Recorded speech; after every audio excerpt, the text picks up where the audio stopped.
I find it a little difficult to say what the subject matter of this seminar is going to be, because it's too fundamental to give it a title. I'm going to talk about what there is. Space, you see, is not just nothing.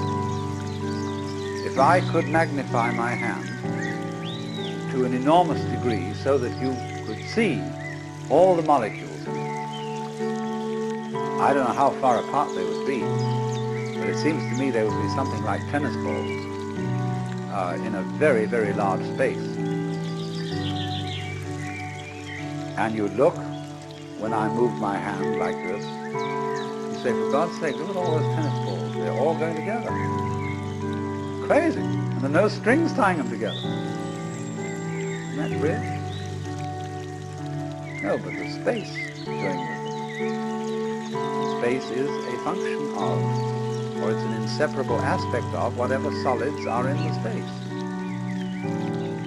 And you just don't get one without the other. So the moment you see that intervals, that space is connective, you can understand at once how you are not just to be exclusively defined as a flash of consciousness that occurs between two eternal darknesses, which is the popular common sense view which Western man has of his own life. The Earth is not a big rock infested with living organisms, any more than your skeleton is bones infested with cells. The Earth is geological, yes, but this geological entity grows people, and our existence on the Earth is a symptom of the solar system and its balances, as much as the solar system in turn is a symptom of our galaxy, and our galaxy in its turn is a symptom of the whole company of galaxies. Goodness only knows what that's in. But you see, when as a scientist you describe the behavior of a living organism, you try to say what a person does. It's the only way in which you can describe what a person is. Describe what they do.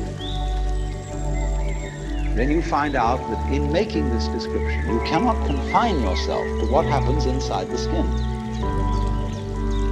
In other words, you can't talk about a person walking unless you start describing the floor. Because when I walk, I don't just dangle my legs in empty space. I move in relationship to a room. And so in order to describe what I'm doing when I'm walking, I have to describe the room. I have to describe the territory.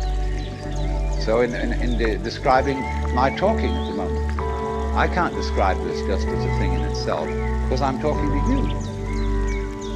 And so what I'm doing at the moment is not completely described unless your being here is described also. So if that is necessary, if in other words, in order to describe my behavior, I have to describe your behavior and the behavior of the environment, it means that we've really got one system of behavior. That what I am